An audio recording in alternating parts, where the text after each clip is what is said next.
SER Podcast.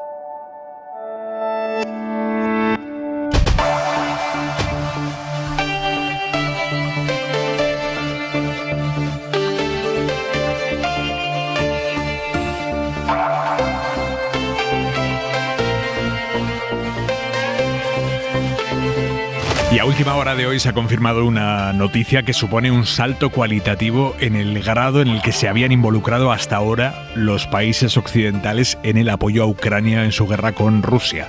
Alemania y Estados Unidos se disponen a mandar tanques a Ucrania. Es algo que no se había hecho hasta ahora. Tanques. El gobierno alemán ha cedido a la presión del resto de socios y enviará los tanques Leopard al ejército ucraniano. Según el semanario Der Spiegel, el gobierno de Scholz va a mandar esos tanques Leopard que tiene él y autorizará como país fabricante a que el resto de gobiernos que tienen Leopards también los manden a Ucrania. Y este cambio de posición alemana se ha confirmado después de una conversación que hemos conocido esta tarde entre el canciller Olaf Scholz y el presidente de Estados Unidos, Joe Biden, país que también se prepara para mandar sus propios tanques a Ucrania, los Abrams. Corresponsal en Alemania, Carmen Viñas. Carmen, buenas noches. Buenas noches, Aimar. Ayúdanos a entender las claves de esta decisión. Bueno, en Alemania la decisión se veía como inevitable si el país quería mantener su reputación internacional después de la creciente presión recibida por los aliados en las últimas semanas, y se había generado también un gran malestar en la coalición de gobierno. Los verdes y los liberales estaban a favor de enviar estos tanques, pero el canciller Olaf Scholz no daba su brazo a torcer. Su mantra de no tomar una decisión unilateral se ha traducido en intensas conversaciones, sobre todo, como apuntabas, con la Casa Blanca, con Joe Biden, de quien demandaba reciprocidad. Estados Unidos se prepara ahora para enviar también sus tanques, los Abrams, pese a haberse negado durante mucho tiempo a ello. Según el semanario Der Spiegel, Alemania suministrará una compañía de Leopard 2, unos 14 tanques del tipo A6, uno de los modelos más recientes que proceden de los propios fondos del ejército alemán. Otros países europeos también quieren suministrar Leopard 2 a Ucrania, entre ellos Polonia, que esta mañana lo ha pedido formalmente. Según varios medios alemanes, el permiso se concederá en breve. La comunicación oficial llegará mañana, cuando el canciller se dirija al Parlamento en una sesión que estaba programada con anterioridad. Y se acaba de referir ahora mismo a este cambio de posición alemana el presidente del gobierno, Pedro Sánchez, en el Congreso. Acabamos de conocer la decisión que ha tomado el gobierno alemán de enviar tanques Leopard a Ucrania, también del gobierno estadounidense. Bueno, nosotros siempre hemos defendido que tenemos que ir de la mano todos los países en esta cuestión.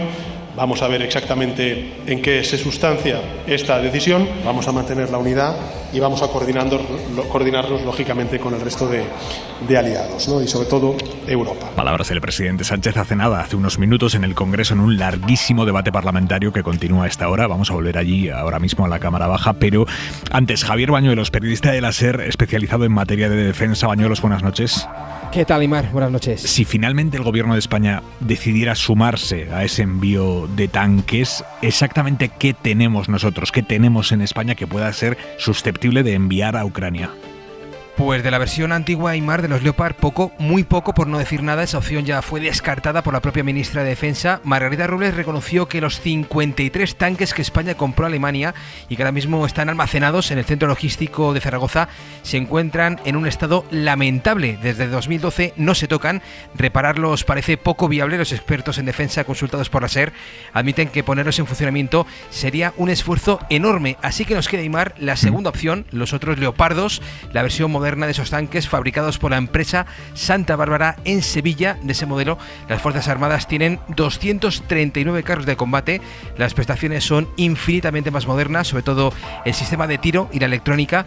Ese modelo de Leopardo es el que está desplegado ahora mismo en Letonia, dentro de la misión de disuasión de la OTAN. Por eso España ya ofreció a Ucrania adiestrar a sus soldados en el manejo tan difícil y tan complejo de estas unidades. Como ha dicho el presidente del gobierno esta misma noche, no hay nada decidido aún. Prima la discreción. Mañana, por lo pronto, la ministra Robles preside, Aimar, el comité de dirección del Ministerio de Defensa con la asistencia de los jefes de Estado Mayor de los 3 ejércitos, el de tierra, la Armada y el del aire. Gracias, Javier. A raíz de esta decisión de Alemania, hemos consultado a los expertos en armamento. Nos advierten de que el envío de los Leopard, incluso siendo una decisión geopolítica muy trascendente, por sí sola no va a marcar el curso de la guerra. Y una pregunta, ¿hasta qué punto Ucrania tiene capacidad real de sacarles el máximo rendimiento a estos tanques? Pablo Morán, buenas noches. Buenas noches, Aimar. Los tanques occidentales aumentarán las capacidades del ejército de Ucrania, pero solo con ellos no harán nada. Tiene que integrarlos en grandes unidades. Necesita infantería de acompañamiento, que es mecanizada, necesita artillería, necesita ingenieros que le permitan superar las fortificaciones, los pozos, los campos de minas que establece el adversario. Le preguntamos al teniente general en la reserva, Francisco José Campoampols, si Ucrania dispone de todo ese material y personal para arropar los tanques. En absoluto. Por eso le decía que hay que ser muy preciso. Y hay un problema añadido. El Leopard alemán, el que espera Ucrania, tiene 7 versiones diferentes y no todas son compatibles entre sí. Deberían ser del mismo modelo de Leopard, que tiene capacidad para mantenimiento, piezas de repuesto, etcétera, de la que existen disponibilidades. Hay que tener munición suficiente porque el combate que se está dando en Ucrania lo podríamos calificar de muy alta intensidad y esa munición tiene que estar disponible, cosa que yo no sé si actualmente se pueden garantizar los días de combate necesarios para enviar una plataforma y dotarla de la munición necesaria, ¿no? Tienen un sistema de transmisiones. Cada país tiene el suyo. En teoría ya hay soldados ucranianos con entrenamiento en los Leopard y hay un margen para superar el resto de obstáculos, porque la gran ofensiva se espera para primavera. El teniente general Campoampols cree que Ucrania tendría opciones de cambiar el curso de la guerra con varias de esas grandes unidades que acompañan a los tanques. Le daría una capacidad de ruptura de ese frente y de penetración en profundidad, ¿no? Pero piense que el adversario también es consciente de lo que está preparando Ucrania.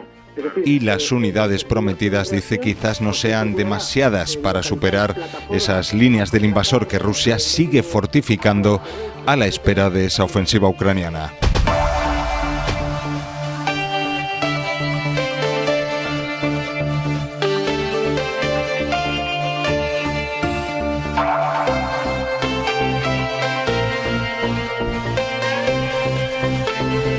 ¿Cómo va a responder Rusia a esta decisión de Alemania y de Estados Unidos? Esta es la gran pregunta para las próximas horas, para los próximos días. Martes 24 de enero, en la mesa del análisis de Hora 25, Daniel Fuentes. Fuentes, buenas noches. Buenas noches, Aimar. Esther Palomera, ¿cómo estás?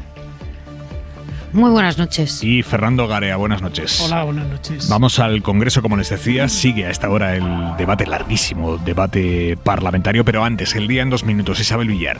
Día que termina con Oriol Junqueras y el resto de políticos de Esquerra Republicana condenados por el Procés, pidiendo al Supremo la absolución de todos esos cargos a raíz de la reforma del Código Penal que su propio partido negoció con el Gobierno. Además, en Cataluña, los médicos irán a la huelga mañana. No ha dado resultados la reunión esta tarde con la Generalitat, a la que han ido pidiendo que se reduzca la sobrecarga de pacientes y mejoras salariales. Como decimos, no ha habido acuerdo, así que unos 25.000 facultativos están llamados mañana a la protesta que coincidirá con otra de taxistas y con la huelga que mantienen los maestros. En la Universidad Complutense en Madrid, hoy ha sido día también de protesta contra el nombramiento de Isabel Díaz Ayuso como alumna ilustre del centro. ¡Ayuso, limite! ¡La uni no permite! Abucheos dentro y fuera de la Facultad de Ciencias de la Información, incluso desde el Atril. ¡Ayuso! ¡Pepera! ¡Los ilustres están fuera! Es una de las premiadas Elisa Lozano, la mejor estudiante de la promoción, que ha usado su turno de palabra para cargar contra la distinción Ayuso. La presidenta madrileña... Yo nunca pedí ser ni siquiera una persona elegida. Hace poco leí que se estaban organizando grupos de alumnos, algunos profesores. Lo que querían era con ello impedir que recibiera este reconocimiento, e incluso he llegado a leer amenazas. Pocos lugares han de ser tan plurales, tolerantes y un ejemplo de convivencia como la universidad. Más cosas, 56 millones de multa le ha puesto la Inspección de Trabajo a Globo, otra multa más, no solo por contratar falsos autónomos, también a inmigrantes sin permiso de trabajo. Yolanda Díaz, vicepresidenta. Que ninguna empresa en España, por muy grande o pequeña que sea, va a quedar al margen de la ley. Y terminamos en Estados Unidos con 2 cosas. Primero, las nominaciones a los Oscar. Ana de Armas, en Blonde. Con Ana de Armas, representación española por su interpretación de Marilyn en Blonde, está nominada a Mejor Actriz. La película que llegará a la gala como favorita es Todo a la vez en todas partes. Y segundo, Mike Pence, vicepresidente durante la época de Donald Trump, que al igual que al propio Trump y al hoy presidente, a Joe Biden, le han encontrado documentos clasificados en su casa privada de Indiana, documentos que se llevó indebidamente de su época cuando estaba en la Casa Blanca. Javois, buenas noches. ¿Qué tal, Aymar? Buenas noches. ¿A ti qué te parece esto de que... que me ahogo, de que no el hecho de que me ahogue, sino de que todo Kiski se esté llevando documentos confidenciales de la Casa Blanca? Pues que empezó como vicio y está siendo ya eso el Día de Acción de Gracias, una tradición no muy sana en un país con tantos secretos delicados, pero es ver el sello de clasificado y llevarlo para su casa. Cualquier día se llevan el botón nuclear para exhibirlo en el salón. Ya se sabe que a Trump le gustaba presumir de tener archivos secretos en casa, supongo que para leer a las visitas. Yo sinceramente creí que nunca veríamos la Casa Blanca convertida en un camerino de Telecinco, ni que el teléfono de aludidos pudiese ser tan interesante, pero tampoco era necesario ganar las elecciones de Estados Unidos para llevarse a casa documentos clasificados. En Galicia nos bastó un electricista para tener en su cuarto el Códice Calixtino. Hasta mañana, Javois. Hasta mañana, beso.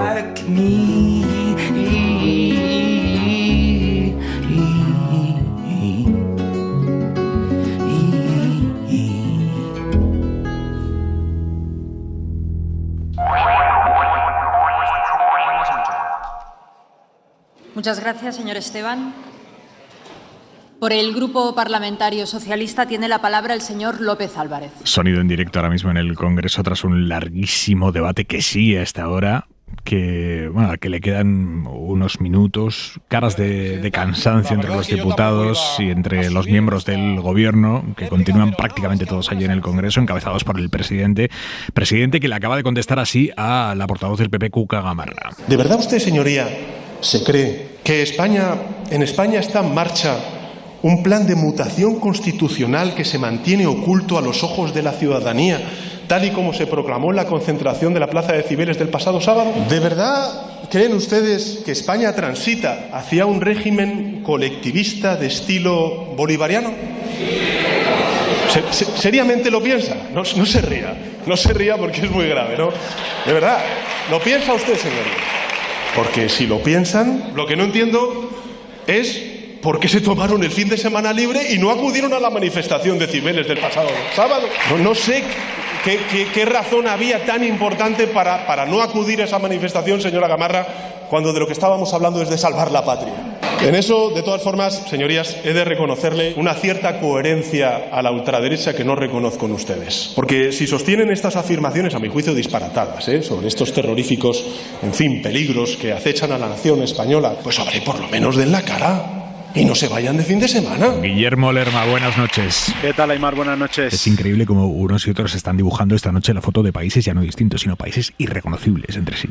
Sí, Sánchez y Gamarra han participado, lo estábamos escuchando, en un mismo debate, aunque sus discursos, como decías, han dibujado dos países distintos. Primero, en lo económico. España lidera el paro de la Unión Europea. Lideramos el paro juvenil y el paro femenino. ¿Le parece a usted esto un motivo de orgullo? Decir que la economía española no está liderando el crecimiento económico en Europa es no pelearse con el gobierno de España, es pelearse contra la realidad, señoría. Ambos, Aymar, se han acusado de manipular la realidad, pero mientras que Sánchez ha querido contraponer la respuesta social que dice ha dado el gobierno a la crisis con la que dio el gobierno del PP. Esta vez habrá subidas de las pensiones y no su congelación, como ocurrió en el pasado. Esta vez habrá subidas del salario mínimo interprofesional y no su congelación, como ocurrió en el pasado. Lo que ha hecho el PP es poner el énfasis sobre todo en las rebajas de condenas que se están produciendo tras la aprobación de la ley del solo sí es sí. La sociedad española le insta a actuar y a rectificar. En lugar de proteger y beneficiar a las víctimas,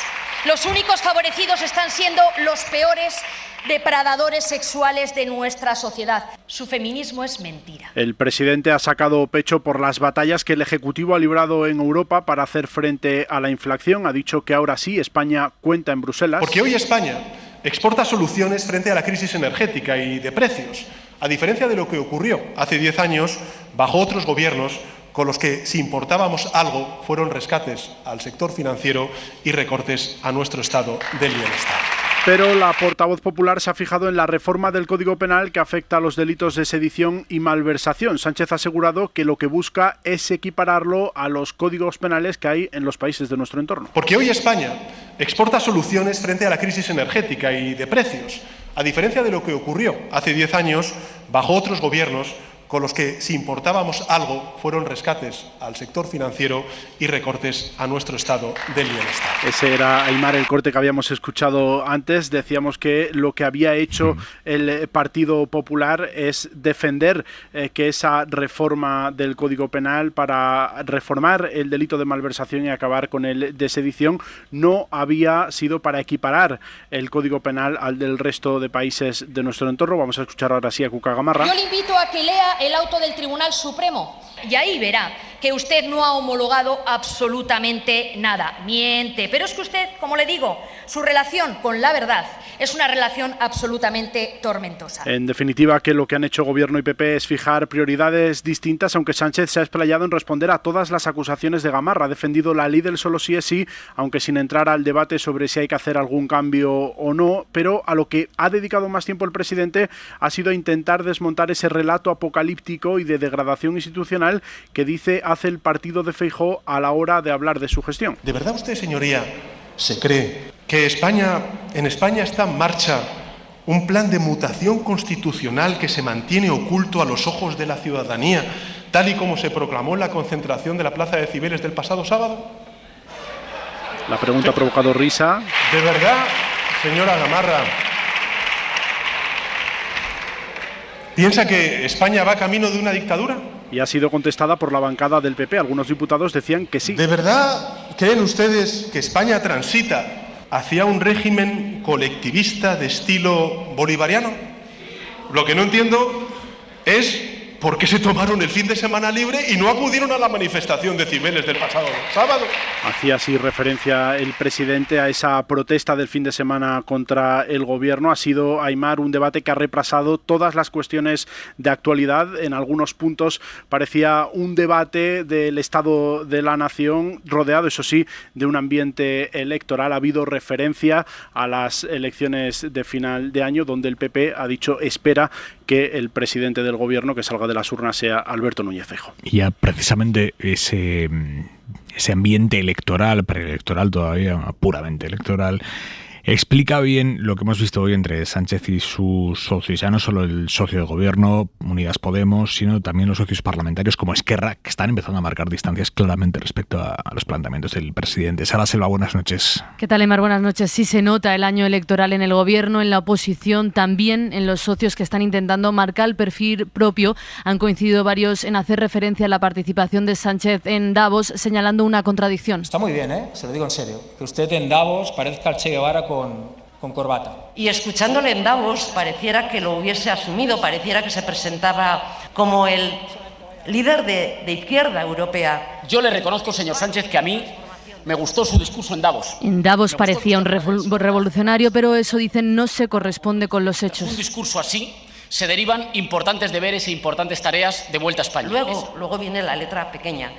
Grandes palabras, tímidos hechos. No le echará de Moncloa un exceso de valentía en lo nacional. Le puede llegar a echar de Moncloa un exceso de prudencia en lo social. Más País, Bildu, Esquerra y también Podemos le piden a Sánchez más valentía. Le pido que no nos conformemos y le pido sobre todo que pongamos precios máximos a una cesta básica. Insiste el portavoz de Podemos en que el gobierno debe topar el precio de los alimentos básicos. También están de acuerdo en esto los socios. Bajar el IVA sin topar precios, lo único que consigue que los beneficios de los grandes supermercados aumenten. Eso, señor presidente, no se frena con la bajada del IVA, porque ese margen se lo comen los mismos. Y no se frena. Todos se han encargado de recordarle al presidente que faltan avances, compromisos que son clave. Necesitamos esa foto, la foto de un acuerdo en vivienda, regular los precios de alquiler. Uno es la ley de vivienda. Hay avances, pero sigue sin haber acuerdo.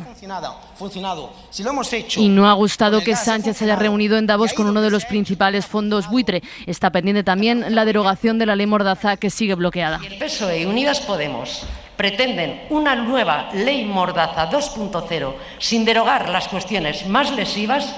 Será únicamente su responsabilidad. Los socios ya advierten de que no van a aceptar una reforma descafeinada y a propósito de eso. Voy a imitar la labor de quien iba en el carro junto al César en sus desfiles triunfales para susurrarle al oído recuerda que eres mortal, memento mori. El PNV ha aprovechado para recordarle otra vez a Sánchez que sin los socios no hay legislatura, que durante lo que queda y si quiere revalidar la mayoría tiene que cuidarles. Sara, gracias, buenas noches. Hasta luego. Palomera, conclusiones del mapa político que se ha dibujado esta tarde en el Congreso a 4 meses de las autonómicas y municipales. Bueno, pues yo creo que Guillermo Lerma ha hecho un buen resumen de lo que hemos escuchado esta tarde en el Congreso. Yo creo que claramente todos los partidos y también el Gobierno han empezado a tomar posiciones y a marcar distancias con la vista puesta ya en las elecciones municipales y autonómicas y en las generales de diciembre. Sánchez ha intentado achicar el espacio económico del Partido Popular, que claramente es una materia en la que ya no se siente tan cómodo como hace unos meses, y por otro lado subrayar sus contradicciones y la ambigüedad con la que juega ante la agenda más ultra del partido de Santiago Abascal. El Partido Popular, por su parte, ha evitado centrarse única y exclusivamente en la materia económica y sí en lo que considera que son los déficits de este gobierno o en los últimos resbalones que ha tenido el gobierno, las consecuencias indeseadas de la ley del solo sí es sí y lo que pueda venir con la reforma del Código Penal. Curiosamente me ha llamado la atención que Vox, además de atizar al gobierno de coalición, que forma parte de su guión habitual, se ha dedicado demasiado tiempo a zarandear al Partido Popular, ¿no? Y a ponerle frente al espejo de las contradicciones y de la ambigüedad que le suscita la agenda de los de Santiago Abascal. En esto ha coincidido con el presidente del gobierno. Y luego, clarísimamente, todos los socios, no solamente Esquerra Republicana de Cataluña, sino también Bildu y el Partido Nacionalista Vasco, han marcado distancias y han empezado ya a redoblar la presión sobre los asuntos pendientes de la legislatura a los que tiene que hacer frente el gobierno.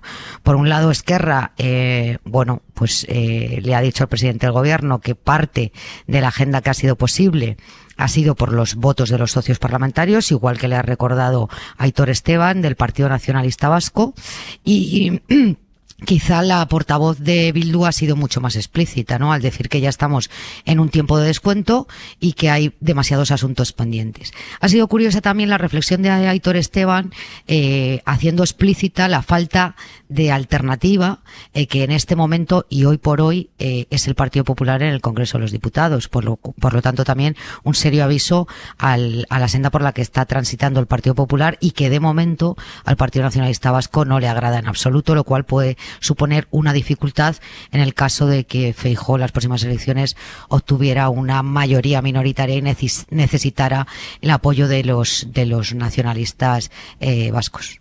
Garea. Sí, yo también creo que hoy lo que hemos oído en el debate del Congreso, yo creo que muy interesante porque hemos entrado de lleno en el carril hacia las elecciones, si es que había alguna duda que estamos, y lo hemos visto en las líneas estratégicas de cada uno de los partidos, que va a ser sin duda las líneas estratégicas de la campaña. La primera novedad que tenemos respecto a los últimos 9 meses aproximadamente es quién nos iba a decir entonces que la economía iba a ser el gran mérito que iba a exhibir el presidente del gobierno frente al Partido Popular, que ha tenido que cambiar de argumentos. Yo creo que ha utilizado varias veces además la palabra éxito el presidente del gobierno, y luego Moncloa además se ha encargado de distribuir esta palabra en algunos argumentarios sobre los datos. Yo creo que esta es la primera novedad que tenemos respecto a los meses anteriores, y como la portavoz del Partido Popular ha hecho algunas pinceladas sobre política económica, pero yo creo que más por obligación que por vocación o por voluntad. El PP, como decía Esther, se ha centrado en esos errores, mucho en la ley del sí es sí.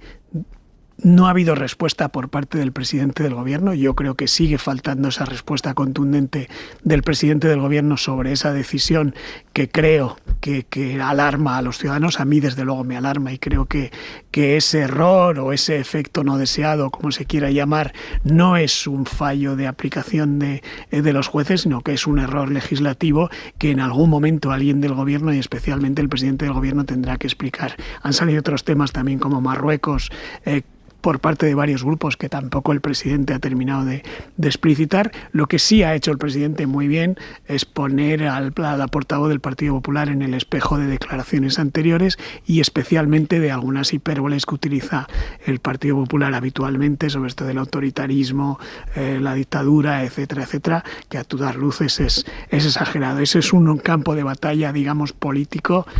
Y luego hay otro que es el que se refiere a cómo cada uno de los partidos se ha intentado ya situar en el tablero electoral. El caso de Esquerra es muy evidente, porque además no está funcionando como querían la reforma del Código Penal, porque hay elecciones municipales donde se juega mucho Esquerra, donde lo que ocurrió el otro día en la manifestación y antes en la diada, aquello de los insultos de traidores, les hace diferenciarse del gobierno mucho para esas elecciones, pero también de los socios de Pedro Sánchez, no solo en el Parlamento, sino también en el Gobierno. Es curioso que los 3 portavoces de Unidas Podemos que han intervenido han hecho intervenciones críticas con el presidente. Por ejemplo, respecto a Asens, ha hablado que se reúne con los poderosos, pero no se reúne con los colectivos de desahuciados, hipotecas, etcétera, etcétera. Algo parecido ha hecho también Pablo Echenique, hablando de los precios máximos y el IVA, y Enrique Santiago también. Yo creo que ahí había una posición crítica. Y luego el PNV con algunas advertencias interesantes, y esto quiere decir que va a ser difícil sacar adelante algunas de las iniciativas que están atascadas en el Parlamento.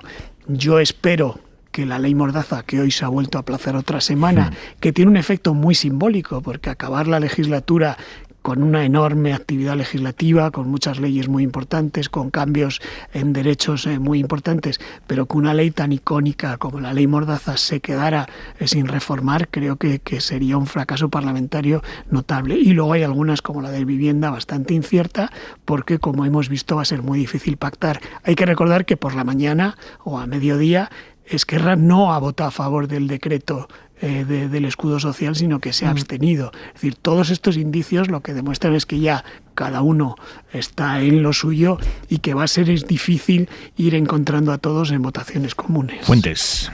Pues mira, por no redundar en muchas de las observaciones que han hecho Palomera y Garea, que en las que estoy básicamente de acuerdo, ¿no? Yo creo que se han configurado pues grandes bloques temáticos de lo que va a ser la precampaña y la campaña electoral cuando se abra. El primero, del que más se ha hablado, pero a lo mejor puede que no sea el más sustantivo, el más definitivo a la hora de votar, es el económico, con un matiz. Y es que si os fijáis, el marco empieza a ser económico/social. No son 2 capítulos distintos, como podíamos estar acostumbrados en otros ciclos electorales, sino que en este ciclo electoral lo económico es social y lo social es económico. Creo que ese marco, en principio, es favorable más hacia a la izquierda que a la derecha, pero me parece un cambio sustantivo. El segundo gran tema, todos lo sabemos, va a ser el tema catalán. Si estaba un poquito más adormecido, claramente en el último mes ha vuelto a cobrar vigor y volverá una y otra vez. El tercer gran capítulo para mí es un bloque, pues llámale de degradación institucional o de conspiración o de calidad de las instituciones, calidad de democracia, etcétera. Y luego un cuarto bloque que yo, llámale si quieres el cajón desastre o los errores propios, ¿no? Que es el capítulo en el que es más difícil anticipar lo que pueda suceder. Ahora mismo tenemos, como señalaba Garea, pues la ley del sí es sí claramente es un error propio, no forzado por la oposición, o sea, un error propio de quien gobierna. La última polémica del aborto en Castilla y León de hace 2 semanas, una semana, es un error propio en el bando de la derecha. No son anticipables estos errores, pero yo sí tendría muy en cuenta este cuarto bloque de errores propios, ya digo, difícilmente previsibles, pero de los que veremos más. Y una última reflexión. Siempre, ¿no? Y siempre que se acompañan las campañas electorales, los datos parece que cobran protagonismo. Yo creo que cada vez tenemos una mayor atención por los datos como criterio de autoridad, y yo, sin embargo, tengo la sensación de que cada vez van a ser menos determinantes. Los datos, excepto que uno sea muy experto en la materia, los puedes contar de distintas maneras.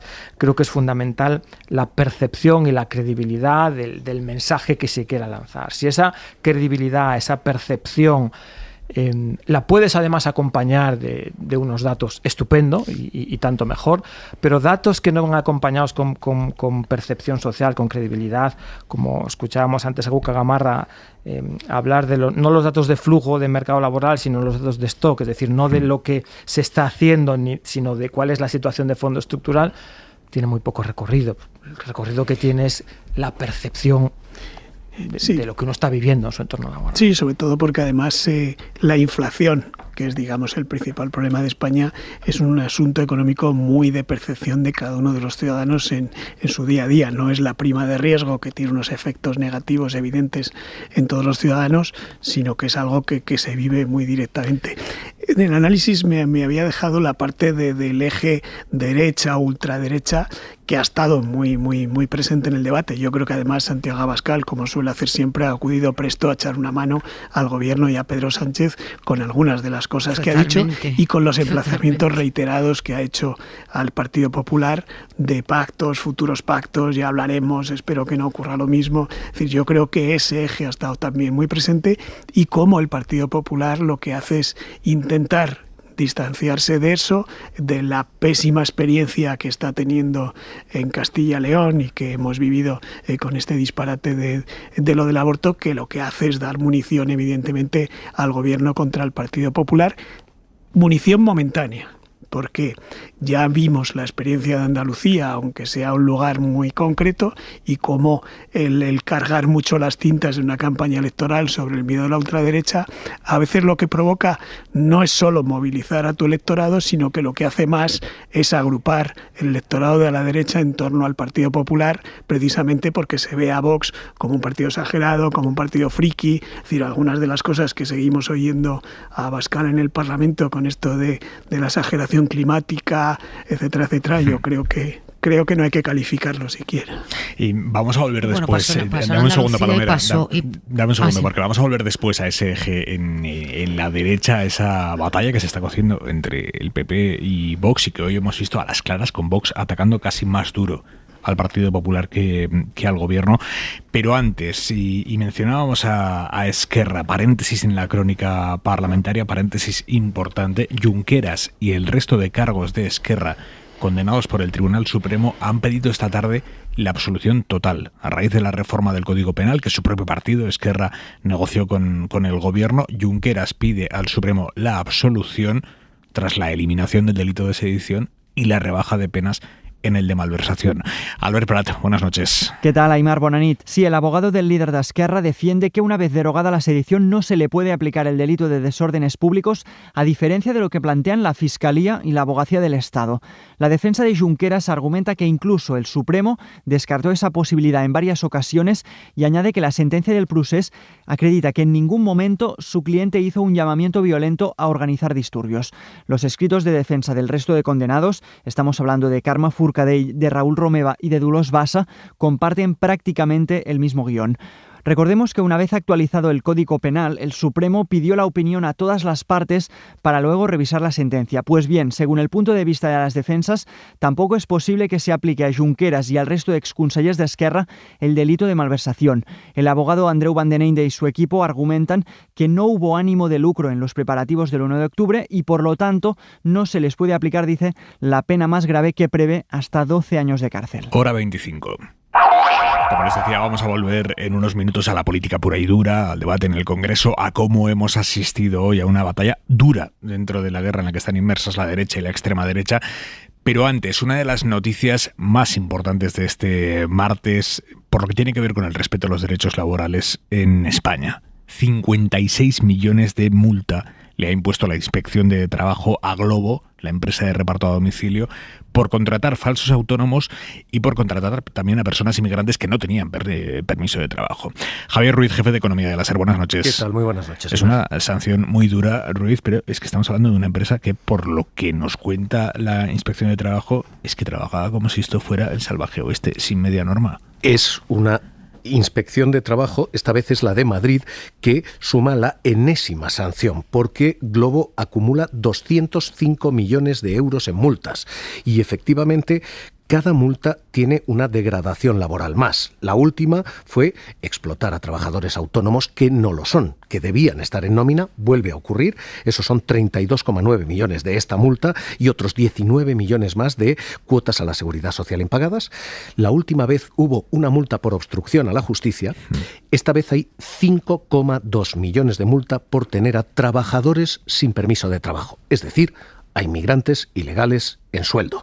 Y funciona así. Los trabajadores que a día de hoy tienen contrato con Glovo, lo que hacen es subcontratar ese contrato. Básicamente, permiten que 1, 2, 3 personas exploten sus licencias, de forma que la bici de una persona está 24 horas al día trabajando. O sea, como un taxi. Glovo lo sabe, eso es lo que dice la Inspección de Trabajo y eso es lo que dicen los propios trabajadores. Así que hoy, la clave está en que Glovo lo sabe. Glovo lo sabe, dice la Inspección de Trabajo, y Glovo lo sabe, dicen los propios trabajadores, que dicen solo así se puede explicar que haya un ejército de trabajadores a la puerta de un restaurante, a la puerta de un supermercado, solo con triplicar la mano de obra.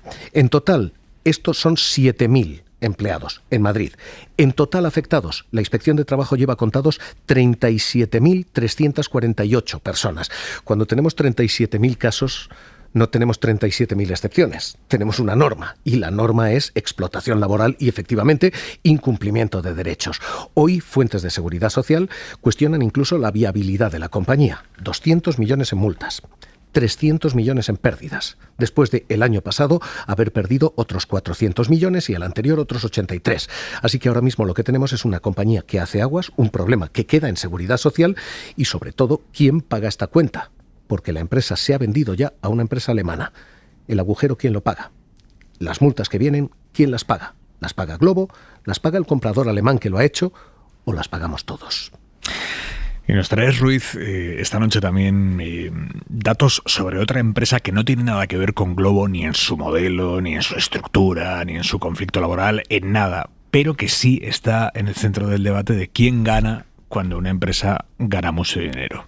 María es trabajadora de Inditex, ha estado esta noche en Hora 25 de los negocios. Yo quiero que mi empresa se haga rica, yo quiero que mi empresa gane millones, y no sea el más rico de España, sino el más rico del mundo, pero también quiero mi participación. La empresa, cuando más gana, te llegan y tienes un porcentaje que es variable, y para que tú no ganes más, te llegan y te dicen, no, te vamos a bajar ese porcentaje. No vas a ganar menos, pero tampoco vas a ganar más. Es llamativo escuchar a una trabajadora diciendo, es que yo quiero que mi jefe gane muchísimo, pero yo también quiero mi parte. Mañana hay una reunión entre Inditex y los sindicatos que representan a las miles de dependientes que tiene Inditex en las tiendas de toda España, dependientes que han estallado y que piden cobrar más, Ruiz. Son las chicas de Inditex. Así las llaman en la propia compañía. Así, ¿no? Las llama la compañía, las chicas de Inditex. ¿Por qué las chicas de Inditex? Inditex tiene chicas, fundamentalmente 8 de cada 10 empleadas de las 165.000 trabajadores de Inditex son mujeres. El 86% de ellas está en tienda, y está en tienda con jornadas como la de María, jornadas a tiempo parcial. ¿Por qué? Porque la empresa juega con flexibilizar sus jornadas. Puedes trabajar un lunes, faltar el martes, volver el miércoles, cubrir la baja del jueves, y eso se hace con jornadas de entre 15 y 24 horas. Ese era el caso de María, en salarios de entre 600 y 750 euros al mes. María, a la que acabas de escuchar, tiene 24 años de antigüedad en la empresa. Cobra 600 euros al mes. Y plantean un debate legítimo, y es: ¿quién gana cuando la empresa gana? ¿Ganan los dueños o han de ganar también los trabajadores? Inditex va a cerrar este año aumentando su facturación un 28%, 30.000 millones en ventas. Y va a ganar un 41,2% más. Tiene previsto cerrar con 8.000 millones de beneficios. ¿Quién se lleva ese dinero? De momento, lo que piden las trabajadoras es 500 euros más al mes. Si se les pagara a todas ellas todo lo que piden, y a todos los trabajadores de España todo lo que piden, si se subieran todas las nóminas, 46.000 trabajadores en España, a todos los trabajadores, la empresa gastaría 20 millones de euros al mes, 200 millones al año. ¿Y cuánto has dicho que va a tener de beneficio este año? 8.000 millones en beneficios. 200 subir salarios. Pero lo que hace todo esto sangrante es: la empresa va a pagar 2.900 millones en dividendos. Un 33% más. Los dueños de la empresa ganan un 33% más. Los trabajadores tienen el salario congelado desde hace 15 años. Entre los dueños de la empresa está Amancio Ortega. Amancio Ortega va a llevarse 1.718 millones de euros en dividendos. Sandra Ortega va a llevarse 329 millones de euros en dividendos. Insisto, es legítima la pregunta de quién gana cuando gana la empresa. Si gana el dueño o si han de ganar también los trabajadores. ¿Quién hace el reparto y qué reparto es justo? Es lo que están planteando las chicas de Inditex. Javier Ruiz, jefe de Economía de la cadena SER. Gracias. Un abrazo. Buenas noches. Palomera, ¿qué te sugieren estos datos? Bueno, a mí, fíjate, estaba pensando que hay algo todavía mucho más flagrante, ¿no? En el tema de Inditex, y que yo, la verdad es que tenía un desconocimiento supino, ¿no?, de la situación en la que trabajan las mujeres en Inditex, ¿no? Y es que las dependientes de esta empresa, han entendido muy bien que las mujeres trabajadoras sufren dos veces, o sea, por ser mujer y por ser trabajadoras, porque hay una flagrante discriminación entre los complementos que reciben los hombres en esa empresa y los que reciben las mujeres. Por lo tanto, me parece una lucha, en fin, no solamente justa, sino muy necesaria para que en este país se tome conciencia, ya que Inditex es una empresa que todo el mundo ha comprado alguna vez en ella, y que además somos compradores casi compulsivos de esta empresa en este país. Me parece muy importante que tomemos conciencia no solamente de la situación y de las reivindicaciones que han puesto encima de la mesa, sino de la discriminación que todavía hay por el hecho de ser mujer y trabajadora. Yo no sé si en esto ha entrado en la Inspección de Trabajo, ahora que está tan activa, y que además yo celebro que esté tan activa en el asunto de las irregularidades laborales, no solamente en las empresas de reparto, sino en todos los sectores del mercado laboral. No es de justicia ni siquiera constitucional que un hombre, por el hecho de ser varón, tenga un sueldo superior a una mujer, y mucho menos que haya complementos y pluses en esa empresa solo aplicables a los varones y no a las mujeres. Yo en esto, oyendo este caso, que creo que es extensible a otro, tengo la impresión, pero no sé si es un deseo o no, de que hemos llegado a un punto en el que, afortunadamente, y lo digo con satisfacción, es un tema reputacional quién tiene muchos beneficios o no. Es decir, cómo durante muchísimas décadas, durante muchísimo tiempo, era casi un hecho positivo que una empresa tuviera muchísimos beneficios, que repartiera muchísimos dividendos, y de pronto me parece que hemos entrado en un punto en el que al menos hay una denuncia pública cuando este tipo de empresas tiene unos beneficios tan descabellados sin tener repercusión en sus trabajadores, y que eso tiene un cierto eco reputacional. Ocurrió, por ejemplo, con las eléctricas, creo que es evidente. Ocurrió en algunos momentos también con los bancos.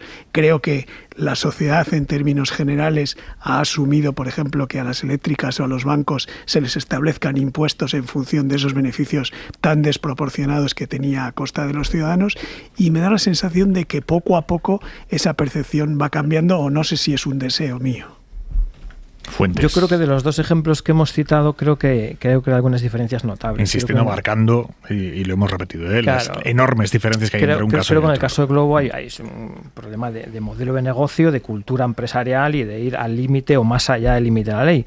En el caso de Inditex, lo que estamos hablando es un caso de distribución de los beneficios, ¿no? Beneficios salarios, que se pone en manifiesto en un contexto especialmente delicado, donde el trabajador medio en España pues está perdiendo 6-8 puntos de poder adquisitivo de una sola tacada, sin perspectivas, por lo menos objetivas, tangibles, de recuperación en el medio plazo. Obviamente, ¿quién más lo sufre? Pues quien está abajo. Quien está abajo, en este caso, los empleados de primer nivel de cara al sector público, ¿no? Y con la perspectiva de género que bien recordaba Palomera, que siempre es pertinente. Yo deseo que en el caso de Inditex se llegue a un acuerdo y se resuelve, porque la verdad es que hasta ahora pues yo creo que es uno de esos ejemplos de éxito empresarial, de modelo de negocio que funcionaba, creador de puestos de trabajo, etcétera. Sería realmente lamentable que estas reivindicaciones, que tienen unos visos de ser absolutamente de sentido común y justas, no llegaran a buen puerto. Por cierto, hablando de la crónica laboral, un juzgado de Sevilla ha sentenciado hoy que sí fue un accidente laboral la caída de un empleado de Telefónica que se cayó por las escaleras de su casa cuando iba a beber agua mientras teletrabajaba. En un primer momento la Seguridad Social dijo que no se podía considerar eso un accidente laboral. Ahora la justicia establece que sí. José Varela, responsable de digitalización de UGT. Buenas noches. Buenas noches. ¿Qué hubo que demostrar en ese caso para que sí se considerara un accidente laboral? Pues hubo que convencer a la jueza en contra del criterio, como bien has apuntado, de la Mutua y del Instituto Nacional de Seguridad Social, que el accidente se había producido en un lugar de trabajo y durante el horario laboral, es decir, durante el tiempo de trabajo. Y esta es la clave por la cual no es ya la primera sentencia, al menos ya tenemos otras 4, en la que se viene a decir que una persona cuando teletrabaja, su domicilio es un lugar de trabajo a todos los efectos, y si ese accidente, esa lesión se produce dentro de su jornada habitual, tiene que ser considerada como un accidente laboral a todos los efectos. Una consideración muy importante la de accidente laboral. O sea, que todo lo que nos pase en casa, si estamos teletrabajando, todo lo que nos pase durante el horario laboral, ¿se considera accidente laboral? No, esto no es exactamente así. Vale. Es decir, lo que tenemos que hacer es algo que esté relacionado con el mundo del trabajo. Una de las sentencias, por ejemplo, más famosas también, que se produjo en Madrid, venía a decir que la Mutua confinaba al trabajador a una mesa y una silla, y si salía de ahí no podía considerarse accidente de trabajo. Obviamente tampoco se puede considerar accidente de trabajo si nos ocurre algo poniendo la lavadora o fregando el suelo. No estamos en esa disyuntiva. Lo que estamos intentando es aplicar el sentido común. Si una persona se dirige a un baño y resbala, es lo mismo que le pasaría en cualquier oficina del mundo. Si una persona tiene que bajar de una planta a otra de una fábrica y se resbala por las escaleras, también tiene la consideración de trabajo. Es exactamente lo mismo que cuando una persona trabaja en su casa y eso le ocurre durante su jornada laboral. Está habiendo mucha discordia en las relaciones laborales con esto, incluso en los tribunales, sobre qué se puede considerar accidente laboral o no durante el teletrabajo. Sí, cada vez más, porque habitualmente las mutuas deben tener una especie de orden generalizada, el intentar evitar en todos los casos que una persona cuando se accidente en su domicilio mientras teletrabaja se le considere accidente de trabajo, y lo mismo el Instituto Nacional de Seguridad Social, pero tiene una explicación económica. Cuando una persona tiene un accidente laboral cobra el 75% de su base reguladora desde el primer día. Sin embargo, si en vez de ese accidente considerarse un accidente de trabajo se considera una enfermedad común, un accidente no laboral, durante los primeros 21 días no cobras esa cantidad, sino que cobras 0 euros los 3 primeros días y hasta un 60% entre el cuarto y el 21 día. José Varela, UGT, gracias, buenas noches. Buenas noches, muchas gracias. Interesante esta decisión judicial de Fuentes. Es accidente laboral. El ir a por agua en las escaleras de tu casa. Sí, la verdad es que yo creo que esto forma parte de todo ese aprendizaje, bueno, del mundo del teletrabajo, y yo creo que del mundo del trabajo digital, que todavía está empezando. Y yo creo que, no sé, tendremos que aprender con ensayo error, y el ordenamiento jurídico tendrá que adaptarse también a esa realidad. Hora 25. Hora 25. Aimar Bretos. Ahora que hablábamos de economía y de vuelta a la crónica política sobre la subida de los precios de los alimentos, hoy hemos visto cómo la parte socialista del gobierno se ha desmarcado claramente de las críticas de Podemos al presidente de Mercadona, Juan Roig, por las subidas de los precios de los alimentos. Esto dijo Yone Belarra en un acto de partido este fin de semana. Es indecente que el señor Juan Roig se esté llenando los bolsillos siendo un capitalista despiadado. Y hay que decirlo claro. Bueno, el presidente del gobierno, Pedro Sánchez, en el Congreso esta noche acaba de desmarcarse a las claras de este discurso de Podemos. No nos olvidemos también, señoría, de que, y no digo con esto que efectivamente no estén registrándose los beneficios en las grandes cadenas alimentarias. No nos olvidemos, señoría, que tenemos una ley de cadena alimentaria, que tenemos que garantizar precios justos en toda la cadena. No nos olvidemos de que se está sufriendo una sequía, que está implicando un recorte en la producción de algunos de estos alimentos. No nos olvidemos también de que ha habido un aumento, está habiendo un aumento muy importante de los fertilizantes, como consecuencia de que Ucrania y Rusia son grandes exportadores de estos fertilizantes. Eso ha sido la respuesta del presidente Pedro Sánchez al portavoz de Unidas Podemos, Pablo Echenique, que insistía en las tesis de Belarra. No podemos permitir que el capitalismo despiadado del señor Juan Roig... Bueno, hoy hemos escuchado al propio Juan Roig, presidente de Mercadona, contestando así. Somos los que, junto a los directivos y los empresarios, generamos riqueza y bienestar. Si después los que les toca gestionarla lo saben hacer, pues hay riqueza para todos. Fuentes, ¿qué te sugiere todo esto? A ver, a mí me parecen argumentos y retóricas un poco infantilistas y poco maduras, francamente. Una cosa es la realidad de que los precios de los alimentos, y eso es obvio, están creciendo muy por encima de lo que se ha observado en las últimas décadas y que la situación para muchas familias es seria, eso es una realidad.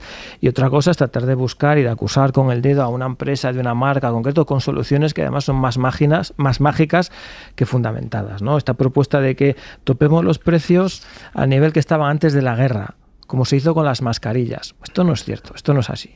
Más allá de las dificultades técnicas que esto conllevaría, y pongo por ejemplo, fíjate lo difícil que es tratar de garantizar que la reducción del IVA en 2 o 3 productos realmente concretos sea efectiva, imagínate lo que esto supondría. Pero más allá de esto, el problema con las mascarillas o el problema con el tope ibérico al gas son situaciones en las que el precio de producción, en el caso de las mascarillas, no crece, lo que hay es un poder de mercado del fabricante.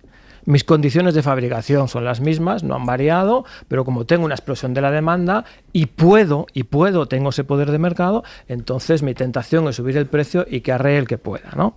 Ahí claramente está justificado una intervención del precio. No estás afectando a la cadena productiva, a la creación de valor, ni a la distribución de la riqueza. En el caso de la alimentación en general, lo que hay es un aumento de los costes de producción directamente derivados de los energéticos, costes de transporte, costes de fabricación, costes de inputs primarios, de materias primas como son los fertilizantes, y por lo tanto afecta a toda la cadena productiva. Está justificado que los precios suban. Otra cosa es que, estando justificados, no deseemos y queramos controlarlos. Eso es lícito y el gobierno hace muy bien en plantearse qué alternativas racionales existen para afrontar esa situación. Pero no puede ser la de inventarnos unos precios que no existen. Claro, ahí en las declaraciones de Belarra, independientemente, sin entrar en el fondo de lo que dice, sí que hay un tema por donde falla, y es que es un partido de gobierno. Al estar en el gobierno tienes la responsabilidad de vigilar que esas cosas no ocurran. Si fuera un partido que está en la oposición, bueno, puede mantener este discurso como cualquier otro que se puede mantener, pero estando dentro del gobierno, lo que tienes que hacer no es salir denunciándolo con declaraciones, sino tomar medidas para acabar con esto. En este tema concreto, además, lo que sí se pone de manifiesto es que esta medida, que hoy se ha convalidado, por cierto, en el Congreso, con muy pocos votos en contra, es que la bajada del IVA puede no ser una solución contra la inflación, porque efectivamente el mercado en el que estamos termina absorbiendo esos costes.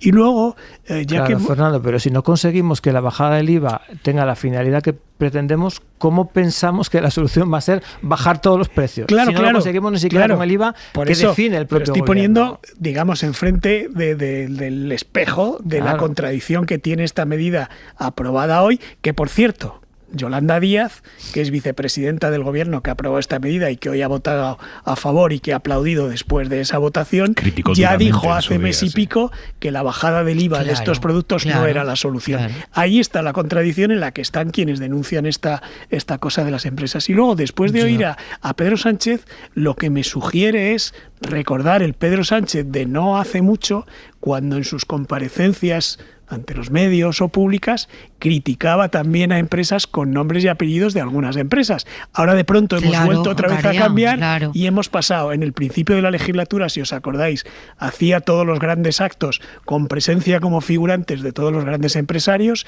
luego pasó a que los criticaba en público y los empresarios ya no eran invitados y nos hacían esos actos, y ahora parece ser que estamos otra vez en la defensa de esos grandes empresarios. No paramos de dar vueltas. Palomera.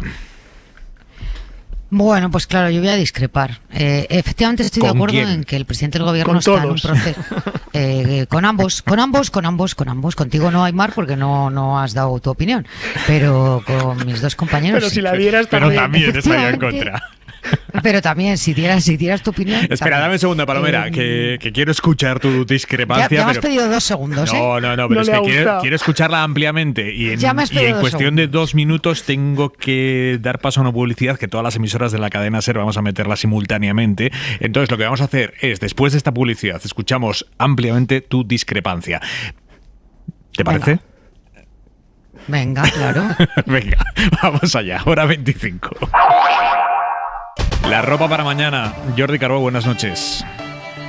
Buenas noches, cambiamos un poco el vestuario. Si hoy era recomendable ir preparado para la lluvia, el frío, incluso algo de nieve cerca del Mediterráneo, mañana ya solo para el viento y también el frío. Desaparece la lluvia, esta nieve que ha caído en general de manera anecdótica, por ejemplo en algunos barrios de la misma ciudad de Barcelona, no ha llegado a generar grandes problemas. Donde más ha caído, que es en puntos del interior cercanos al Mediterráneo, y como decíamos va a ir desapareciendo esta nevada, también estas precipitaciones. Solo en el estrecho esperamos alguna situación todavía de lluvia persistente, también algún chubasco pero poco persistente entre Alicante y Valencia a lo largo de mañana a la tarde, y en Baleares sí que tendremos chubascos más recurrentes y además con una cota de nieve todavía algo baja, entre los 800 y los 1000 metros. En la mayor parte del país muchas horas de sol, más nubes en el Cantábrico, poco activas, pero en general sol y temperaturas parecidas a las de hoy, es decir, todavía mucho frío. Hasta mañana, Carbón.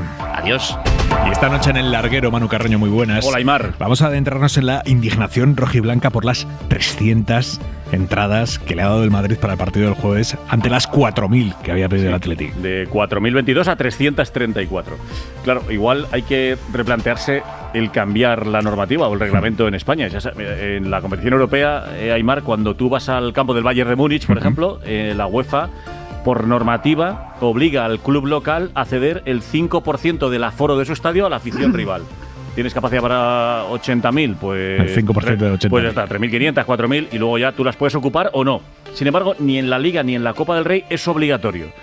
El Atlético le ha pedido 4.022 y el Madrid le ha dicho, mira, lo siento, pero te puedo dar 334. Así que los atléticos están indignados, luego hablaremos con unos y otros y veremos si, aparte de la indignación, deberíamos cambiar algo en el reglamento para que esto, a partido único y decidido por una bolita en un sorteo, sea más justo que lo que es ahora mismo. Y por cierto, hablando de indignación, ¿qué es eso de que los aficionados de la Real Sociedad no van a poder llevar al Camp Nou la camiseta de la Real Sociedad, salvo que vayan a la esquinita que les deja el Barça? Espero que no sea así.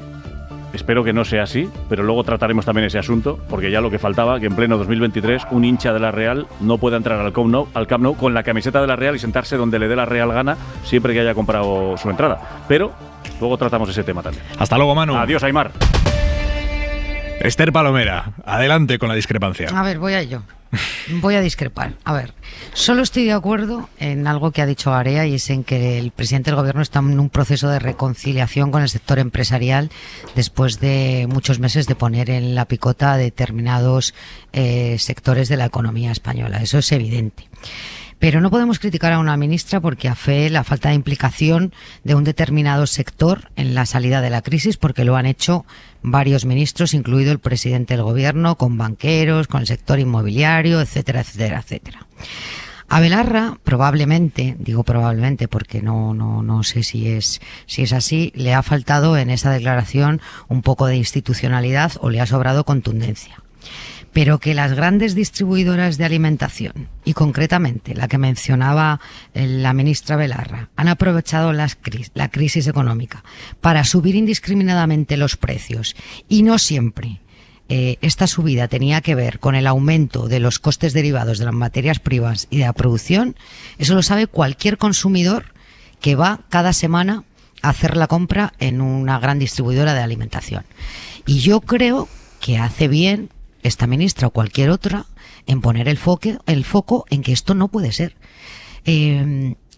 Hace muy pocos días la vicepresidenta económica decía que se estaba notando la rebaja del IVA en los precios de los alimentos. Bueno, no sé cuántas veces por semana va la ministra a hacer la compra, lo desconozco, pero desde luego a cualquier persona que habitualmente hace la compra para su vida diaria puede comprobar que esto no es así, y en unas cadenas mucho más que en otras. Por lo tanto, a mí me parece que ha sido muy oportuna, a lo mejor no las formas, pero sí la denuncia de lo que está pasando. Pero una cosa es la denuncia, que se puede matizar si quieres en grado de intensidad y en fin, cada uno como sí, lo vea. Sí, en grado de contundencia, probablemente, ¿no? Lo sé, de institucionalidad. Exactamente. Pero no es la primera vez que un miembro del gobierno pone el foco sobre un determinado sector empresarial, precisamente para abrir ese debate. O sea, ¿qué está pasando aquí?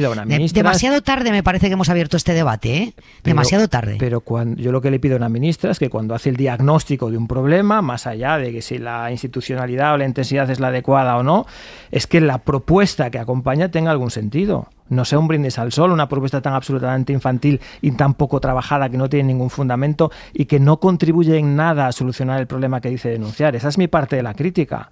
¿Por qué no fueron, por ejemplo, diciendo, oye, pues pensamos que la ayuda de 200 euros a las familias más vulnerables para el presupuesto en compra de alimentos del último paquete, que por cierto se acaba de aprobar hoy, nos parece claramente insuficiente, debería reforzarse, debería abarcar... Bien, eso sería un camino mucho más interesante, pero lo de que fijemos los precios al nivel que estaban antes de la guerra, pero ¿eso qué propuesta es? O sea, eso es de un nivel infantil, absolutamente alejado de la realidad e impropio de un ministro, ministra en este caso.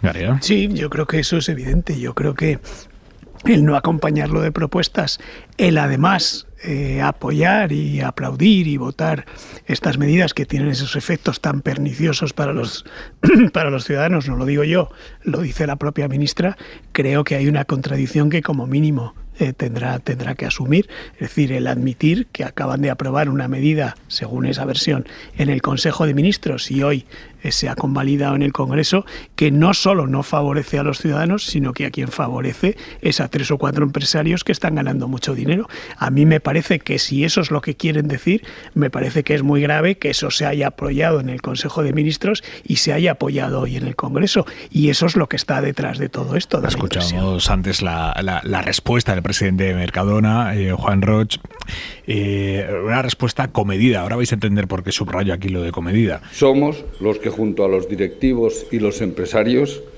generamos riqueza y bienestar. Si después los que les toca gestionarla lo saben hacer, pues hay riqueza para todos. Y si no, pues hay enfrentamientos. Esto es lo que decía Roch, pero más allá de sus palabras, lo que ha generado hoy auténtica estupefacción son los argumentos que ha utilizado para contestar a Podemos Vicente Boluda, presidente de los empresarios valencianos. Isabel. A Vicente Boluda le parecen una barbaridad y una locura las palabras de Belarra porque los empresarios, dice, solo intentan llevar su empresa como pueden. Los empresarios o somos todos capitalistas despiadados o no somos ninguno. O sea, o me vas a decir a mí que la gasolina ha subido, ¿qué tenemos que ahorcar al presidente de Repsol? ¿Qué tenemos que ahorcar al presidente de Repsol? Se preguntaba irónico Boluda, que afirmaba con comparación con los nazis incluida que nadie va a poder exterminar a los empresarios. Eso ya lo hicieron los nazis y no pudieron acabar con los judíos, con lo cual, por mucho que nos exterminen a los empresarios, siempre quedará alguno vivo para seguir creando una empresa. Se ha puesto a disertar además Boluda sobre el sistema parlamentario español. Dice que él preferiría que gobernara la lista más votada porque así partidos raritos, dice, no tendrían tanto poder. Lo que sí que no me gusta es estar en manos de partiditos pequeñitos que solo dicen que no para hacerse importantes y para buscar una bronca y una confrontación y hacerse necesarios. Me encanta el sistema francés de segunda vuelta o el sistema americano, me da igual. El que más votos saca, manda, y a otra cosa, mariposa. Porque lo de estar en manos de pequeños partidos y partidos raritos, que son los que dan el sí, el voto y el ese, eso es lo que no me parece bien en este país. Ya salió mal hace casi 100 años. Palabras de Vicente Boluda, presidente de la Asociación Valenciana de Empresarios. Bueno, pues hablando de empleo y hablando de economía, esta noche en el Congreso el presidente Pedro Sánchez le ha reprochado así a Vox el haber suprimido el organismo de mediación laboral en Castilla y León. Dicen que no dialogamos. Ustedes, que en Castilla y León lo que han hecho junto con el Partido Popular ha sido desmantelar la única estructura que existe de diálogo social entre la administración pública, los sindicatos y los empresarios. ¿Qué es exactamente lo que se ha cargado Vox allí donde gobierna en Castilla y León, ese mecanismo de mediación laboral, Alejandro Becerra? Vox ha eliminado el organismo que media entre las empresas y los sindicatos cuando hay un conflicto laboral, tanto a nivel individual como colectivo. Este cometido recae sobre la Fundación del Servicio de Relaciones Laborales de Castilla y León, por su sigla SERLA, y es un organismo presente en todas las comunidades autónomas. A nivel formal se trata de una fundación del sector público tutelada por el Ministerio de Trabajo, cuyo principal objetivo es evitar que los conflictos laborales acaben en la justicia, con todo el retraso que eso implicaría y que además cuenta con un respaldo claro de la patronal. Vox ya amenazó a los sindicatos con retirarles la financiación cuando llegaron al gobierno de la Junta. No lo llegaron a hacer, pero sí le va a retirar el presupuesto de 1 millón de euros que tenía asignado este organismo. Para que nos hagamos una idea, el SERLA tramitó en 2022 hasta 3.534 conflictos individuales e intervino en 341 conflictos colectivos. Sería la primera comunidad sin este mecanismo de negociación extrajudicial. Los sindicatos en la comunidad han escrito una carta a Trabajo alegando que esta acción podría incumplir normas básicas de la Constitución y del Estatuto de los Trabajadores. Por su parte, la ministra de Trabajo censuró esta medida de Vox y aseguró que a la extrema derecha le molestan los derechos laborales y los sindicatos. Avanzamos ya hace una hora, como hoy se ha vivido en el Congreso, hablando de Vox, un episodio que deja a las claras la batalla que se cuece entre la derecha y la extrema derecha. Santiago Abascal, líder de Vox, lanzando casi tantos dardos, ataques contra Feijóo que contra el gobierno. Guillermo Lerma. Sí, de hecho eso ha sido lo más destacado del discurso de Abascal, no sus críticas al gobierno, sino al Partido Popular, al que ha dedicado una parte importante de su intervención. Desde el inicio, el líder de Vox ha intentado meter el dedo en el ojo a los de Feijóo, por ejemplo, dedicando sus primeras palabras a Díaz Ayuso. Que la señora Ayuso ha sido hostigada, ha sido escracheada en una universidad. Lo ha hecho consciente de que era un asunto al que Gamarra no había hecho referencia en su primera intervención, así que la portavoz lo ha mencionado después en la réplica. Una presidenta autonómica ha sufrido un escrache. Una presidenta autonómica ha sido coaccionada. Pero Abascal ha buscado la confrontación también por lo ocurrido en Castilla y León con el plan antiabortista. Ha vuelto a acusar al PP de hacer seguidismo al gobierno. ¿Por qué han desautorizado a un gobierno cuya Consejería de Sanidad de su propio partido ha anunciado en rueda de prensa, con nota de prensa y a través de su propio consejero, medidas que, insisto, solo ofrecen más información, asistencia y alternativas? ¿Necesitaban el permiso del Partido Socialista o de Prisa? Cuando negociemos algo con ustedes, ¿vamos a tener que ir a pedir permiso a estos señores? Estaría bien saberlo. Pero tampoco ha perdido la oportunidad de criticar el plan de regeneración presentado el lunes por Feijóo. ¿Cómo responde el PP a la ofensiva de Prisa y del Partido Socialista? Anunciando que quiere pactar con Sánchez, con la zarandaja esta de la lista más votada. Una zarandaja que, según la RAE, es una cosa menuda, sin valor y que en Aragón se utiliza para hacer referencia al desperdicio de las reses. Ha sido llamativo que la portavoz Cuca Gamarra evitara entrar al debate con Abascal. La portavoz del PP ha ignorado, Aimar, esas acusaciones. Gracias, Guillermo. Cuando se refería Cuca Gamarra a esa extorsión que ha vivido hoy Ayuso, eso decía, esas han sido sus palabras. Bueno, se refiere a las protestas hoy en la Universidad Complutense contra el nombramiento de Isabel Díaz Ayuso como alumna ilustre de la universidad. Ayuso, dimite, la uni no te admite.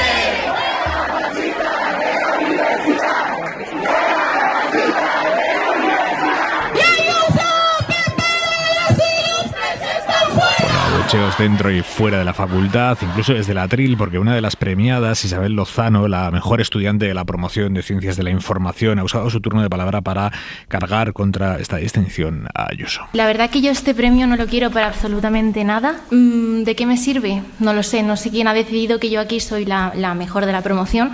Supongo que es la misma persona que le va a dar hoy el premio a la señora Ayuso. ¿Y está haciendo algo por nosotros? Señora Ayuso, yo creo que no. Ayuso, Pepera, los ilustres están fuera. Bueno, esto es un resumen del discurso de Elisa Lozano, y tras ella le ha tocado el turno al actor Antonio de la Torre, distinguido también como alumno ilustre, que ha hecho una enmienda algo más sosegada que la de Lozano a una de las bases del discurso de Ayuso, que es la libertad. Esto lo ha usado Antonio de la Torre, libertad entendida a través de lo público. La palabra libertad significa, o ha significado a lo largo de mi vida, el tener los recursos para poder pensar por mí mismo. Mi padre murió justo cuando yo estaba haciendo COU y mi madre era ama de casa, analfabeta. Yo pude estudiar aquí porque tuve una beca. Estudié toda mi vida en medios públicos y he logrado pensar en libertad y he alcanzado la libertad gracias a que existe la educación pública.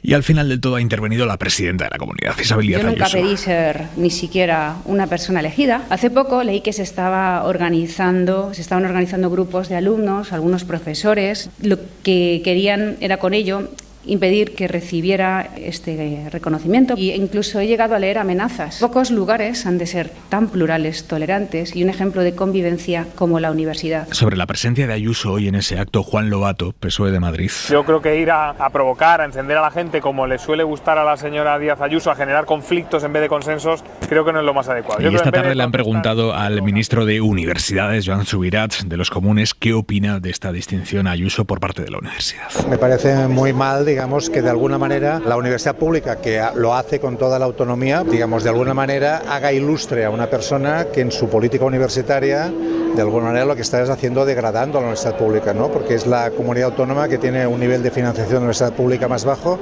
y además está todo el día incentivando la creación de universidades privadas. Y sobre las protestas en sí que hemos visto hoy. Me parecen, digamos, normales en cualquier universidad, en el sentido de que las universidades son un sitio de debate y de contraste. Mientras la gente pueda, digamos, expresar sus ideas, me parece que es normal. Ante estas palabras del ministro de Universidades sobre las protestas que han sucedido hoy en la Complutense, Núñez Feijóo esta noche. Si los partidos políticos alientan este tipo de actitudes y el gobierno, que entiendo yo que está para condenarlas, para perseguirlas, pues no solamente las alienta, sino que aún encima las apoya, y las apoya diciendo los dos ministros del gobierno que tienen una relación con la universidad, que eso está bien, que eso es correcto y que tienen derecho a hacer este tipo de actuaciones, pues, pero esto es lamentable. Feijóo esta noche en 13TV. Bueno, ¿qué sugiere todo lo que ha sucedido hoy en torno a Ayuso, la Complutense, las protestas, la defensa de la universidad pública? Garea. Bueno, en referencia a lo de Feijóo, el gobierno no lo alienta, sino que lo que ha hecho ha sido mandar policía precisamente para bloquear la universidad y que no entrara nadie que no tuviera documentación, y esa policía depende del gobierno central. Luego ahí hay una primera intervención del gobierno central a través de la policía. Dicho esto, yo siempre, como esto es un tema recurrente, siempre que hay violencia me parece condenable y me parece rechazable, pero no siempre que hay protestas tiene que haber violencia, y por tanto hay protestas que yo las entiendo. A mí me parece que meter a una política, a un político en activo en una universidad tiene un riesgo, y es que polarizas a los estudiantes en los que están a favor y los que están en contra. Eso no quiere decir que en la universidad no tenga que haber política, tiene que haber, y afortunadamente entre los jóvenes que están en la universidad hay política, pero no meter políticos en activos porque, insisto, polarizas. Dicho eso, me parece que los estudiantes vayan a protestar contra ese premio siempre que no haya violencia. A mí me parece lógico, me parece bien, de la misma forma que había otros jóvenes de nuevas generaciones que habían ido precisamente para proteger, para apoyar o para contraponerse a esa protesta, y me parece legítimo. Pero insisto, a mí la base de todo me parece que en una universidad no hay que meter políticos. Si además, como bien ha dicho el ministro, creo que es importante en este caso tener en cuenta que Isabel Díaz Ayuso lo que está promocionando con su gestión son las universidades privadas más que las públicas, y por eso me sumo al discurso del actor al que le han dado el premio. Antonio de la Torre, sí. Y de la estudiante que ha recibido el premio, me parece que también estaba en su derecho de expresar cuál era su opinión. Elisa Lozano. Esther. Bueno, yo soy muy de Antonio de la Torre, muy a favor de la intervención que ha tenido. Creo que ha sido bastante más contenida que la de la alumna que ha recibido el premio, que la respeto profundamente. Primera anomalía respecto a la intervención policial que ha habido. Hasta donde nosotros sabemos, y hemos tenido allí a algunos redactores cubriendo el acto, la policía ha facilitado el acceso al recinto a estos jóvenes de las nuevas generaciones que Garea bien ha dicho han ido a arropar y a vitorear y a respaldar a la presidenta de la comunidad autónoma, y por contra ha impedido el acceso a universitarios que estaban perfectamente acreditados. Segunda anomalía. Es verdad que es un riesgo introducir o cursar una invitación a un político en activo, pero es que es mucho más arriesgado conceder una distinción a un político en activo en un año electoral y sin pasar por la Junta de Facultad, como el resto de personalidades que han sido reconocidas con el mismo galardón que hoy ha recibido la presidenta de la Comunidad de Madrid. Ha sido una decisión o un nombramiento directo exclusivamente del rector de la Universidad Complutense.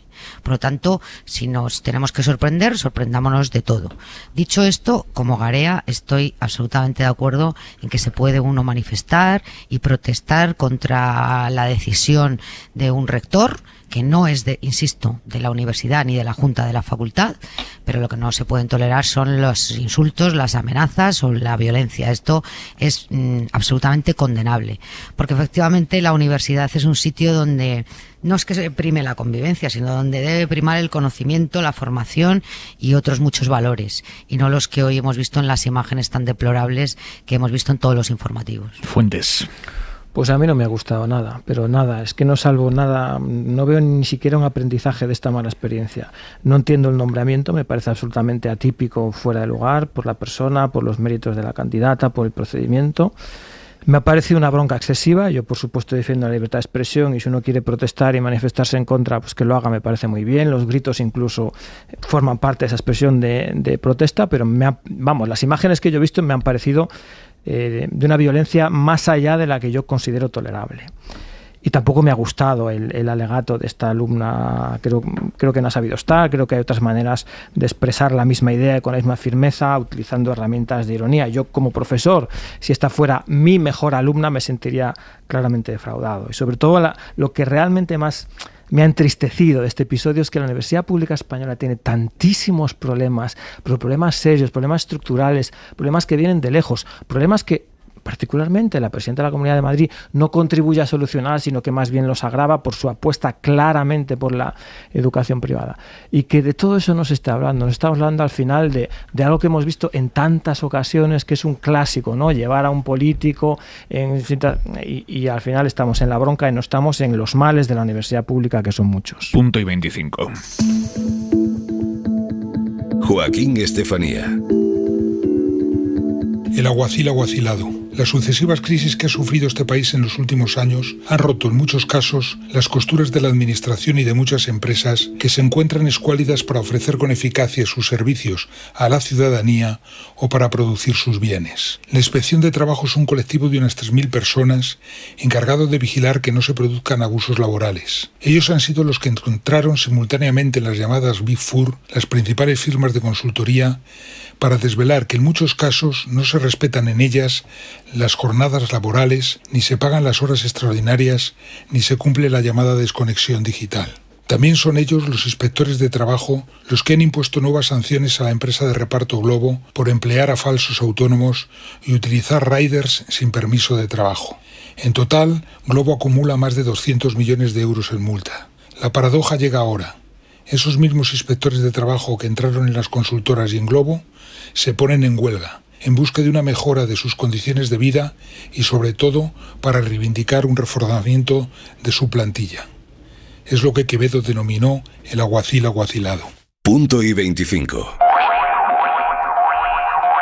Antes de irnos, dejadme que os recomiende a los tres, a Palomera, a Fuentes, a Garea y también a quienes nos están escuchando desde casa, que si no lo han podido oír a las 9:30, recuperen en cadenaser.com o en cualquier plataforma de podcast la conversación que hemos mantenido esta noche en Hora 25 con 3 TEDx, 3 de los agentes que se dedican a desactivar las bombas con sus manos. Nos han hablado de cómo toman las decisiones, de la sangre fría que tienen que tener para su trabajo, de la presión mental, cómo son los trajes que usan para protegerse de la bomba, qué hacen cuando el explosivo lo lleva a alguien pegado al cuerpo, las trampas que les ponen los autores de esas bombas, los terroristas, qué pasa cuando algo falla. De todo ello nos han hablado. Guardia Urbana, diga. Policía Municipal. Sí, dígame. Buenas tardes. Buenas tardes. Mire, le llamo en nombre de ETA. Hipercorde Meridiana va a explotar a las 3:30. Lo primero que se activa, evidentemente, es al equipo TEDAS. Está el operador 1 y el operador 2. Tú sabes algo que te vas a enfrentar y sabes el riesgo que corres. ¿Qué es temblar? Claro que existen los nervios. Me pone más nervioso el momento previo. Una vez que tenemos que operar, yo en mi caso particular no me pongo nervioso. Es que de cada terrorista que pueda aparecer sale un artefacto distinto. Nos pueden trampear, nos lo han hecho muchas veces, nos han trampeado los caminos en una llamada. Nos han dicho, hemos puesto un artefacto en el repetidor de Rentería, te lo trampeaban para cazarte a ti también. Cuando te metes con el traje y en toda la situación, te metes en una especie de tu mundo y tienes que trabajar. Tienes que coordinar, ser ágil, la mente fría. Si estamos hablando de un artefacto que se ha puesto a alguien precisamente para inmolarse, eso ya se trata de una manera distinta, ¿no? La más complicada es que esté vivo, lo lleve puesto y aún no lo haya hecho detonar. Esa es muy complicada, muy, muy complicada. Desgraciadamente también tenemos accidentes, como cuando manipulas este tipo de cosas, pues te puedes quemar. Llegar al sitio después de un atentado es la peor experiencia que se puede tener. Lo que ves cuesta asimilarlo, cuesta mucho. Decir, ostras, ves cuerpos. Es más frustrante cuando llegas y ya reventado, sí, tú hayas podido hacer nada y encima hay víctimas. Que una vez que uno sale de la incidencia y se quita el traje, realmente a mí personalmente es cuando me viene el bajón de la adrenalina que sube o baja, o del sudor, o como lo quieras llamar. Realmente te das cuenta que el trabajo es delicado. Este es un pequeñísimo resumen de esa conversación, pero de verdad que merece la pena escucharla íntegra, cómo los TEDx se juegan la vida encima de una bomba para desactivarla. Esther Palomera, Fernando Garea, Daniel Fuentes, un abrazo a los tres. Adiós, buenas noches. Buenas noches. Y a todos ustedes, hasta mañana, familia, descansen. Suscríbete a Hora 25. Todos los episodios y contenidos adicionales en la app de Cadena SER y en nuestros canales de Apple Podcast, Spotify, iVoox, Google Podcast y YouTube. Escúchanos en directo en la SER de lunes a viernes a las 8 de la tarde.